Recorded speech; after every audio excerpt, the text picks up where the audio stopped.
Кыргыз-тажик чек арасында чыр чыкты. Бул тууралуу кечээ Кыргызстандын мамлекеттик чек ара кызматы билдирди. Баткен районунун Аксай айылына жакын аймакта кыргыз жарандары дарыядан жүк ташуучу унаага шагыл жүктөп жатышкан. Ошол учурда Тажикстандын чек арачылары келип асманга 3 жолу эскертүү иретинде ок аткан. Курман болгондор жана жаракат алгандар жок. Эки тарап чатактын себебин териштирип сүйлөшүү жүргүзүшкөн. Каракулжа айылдык кеңешинин депутаты Уларбей Байгожеев айыл өкмөт башчысын ур токмокко алды деп айыптап чыкты. Анын айтымында айыл өкмөт башчысы Айбек Ормокеев мылтык кезип сабап салган. Депутат мушташтын себебин айыл өкмөттүн ишин такай сындагандыгы менен түшүндүрдү. Каракулжа айыл өкмөтүнүн башчысы менен айылдык кеңештин депутатынын мушташын Ош облустук милициясы дагы ырастады.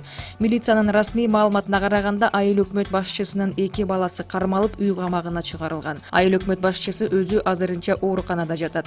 Мушташка катышкан башка балдар дагы суралууда. Сөз болуп жаткан Каракулжа айыл өкмөтүнүн башчысы Айбек Ормокеев менен байланышууга мүмкүн болгон эмес. Бирок милиция Ормокеев дагы депутатка каршы арыз жазып, ооруканага жатып алгандыгын билдирди. Самарканд облустук ички иштер башкармалыгы кутурмага кабылган ит 15 адамды, анын ичинде милиция кызматкерин тиштеп салгандыгын билдирди. 28 августта социалдык түйүндөрдө 2 унаа жолдогу итти тебиретүүгө аракет жасаган учуру тартылган видео тараган.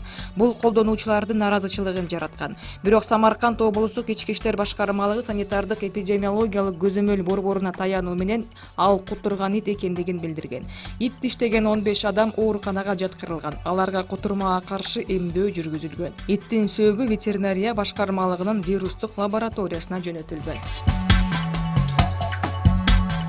Кечээ парламенттин бюджет жана финансы боюнча комитетинин жыйыны өттү. Анда Ислам өнүктүрүү банкынын колдоосу менен ишке ашырылып жаткан Кыргызстандагы Адалет паркы тууралуу мыйзам долбоору жактырылган. Экономика министри Санжар Мукамбетов азыркы учурда өлкө аймагында этти кайра иштетүү боюнча 296 ишкана катталгандыгын жана иштеп жаткандыгын билдирди. Келишимге ылайык Ислам өнүктүрүү банкы бул багытта $380 миң каражат бөлүүгө даяр. Ал эми кыргыз тараптын салымы $50 миң. Бул каражаттар долбоорду изилдөөгө жана логистикалык чыгымдарга багытталат. Долбоордун техникалык экономикалык негиздемеси иштелип чыккандан кийин Адалет паркы курула турган жер тандалып алынмакчы. Жайыл районундагы Кара Суу айылында айыл имамы жана айыл жаштарынын демилгеси менен арак, сыра жана башка спирт ичимдиктерин мындан ары сатылбайт. Бул тууралуу муфтият билдирди.